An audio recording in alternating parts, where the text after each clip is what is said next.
constant lies and manipulation. This is going to be a long post, but I think that it is the read. I'm hoping someone here can help me understand or at least come to peace with reality. Me and my wife got married on January 19, 2021. We took our honeymoon in the mountains of Colorado, someplace I really wanted to go, and we decided we would move here, so this is where we are currently residing.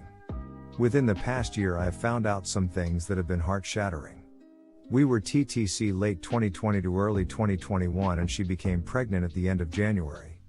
I proposed to her on December 24th and she cheated on me on December 28th, and I contracted an STD because of this. Turned out the person she cheated on me with was an ex-boyfriend.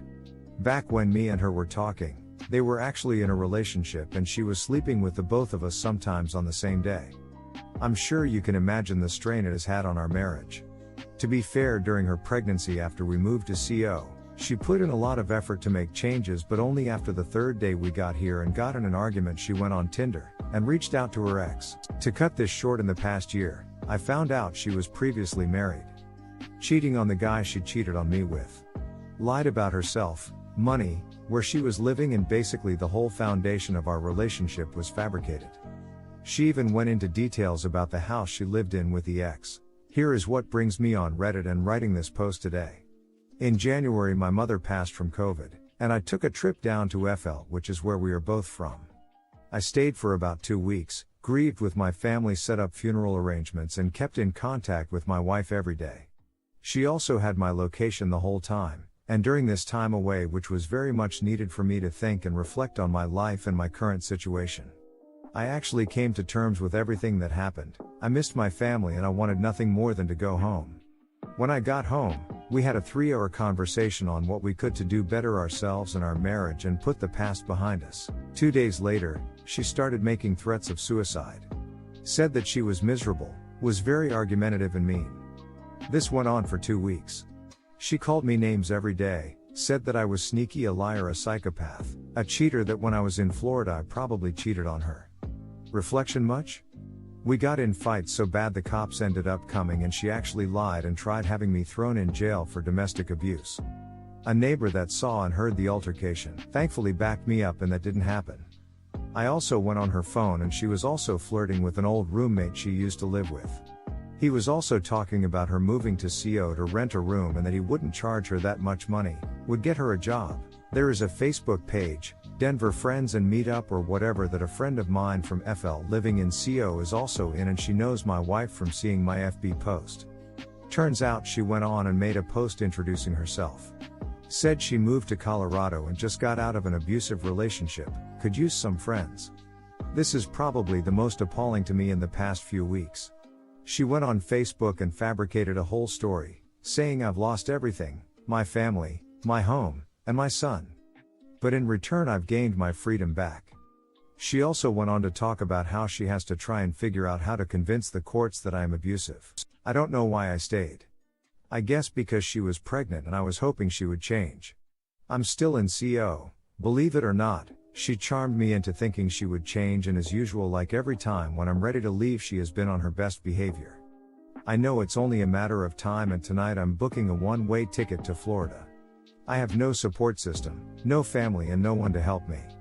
I don't know if I will return to CO or not, as I do have some family in nearby states. I guess I'm just here to ask, why has she done these things? What does she get out of it? Is she mentally ill? I think she is, but I just don't know what kind of mental illness he has. I don't think she is bipolar or depressed. I don't know where to go from here in my life. These past few years have been an emotional roller coaster. I'm shaking with anxiety as I write this, as I do every time I think of the things she has done. Please give me some advice. I'll be honest, you need to get away from her. It sounds like a relationship built on lies, abuse, and manipulation. Yes, she is pregnant with your child and unfortunately will always be in each other's lives, but that doesn't mean you have to be together. She is a user of people and will say/do anything to get her way. She will continue to do so, because you keep going back to her. She sounds like a straight-up sociopath. She was married in the past and never told you? She accuses you of cheating because she is. She is projecting. Although I don't condone physical violence, I can't say I wouldn't physically attack someone for giving me an STD.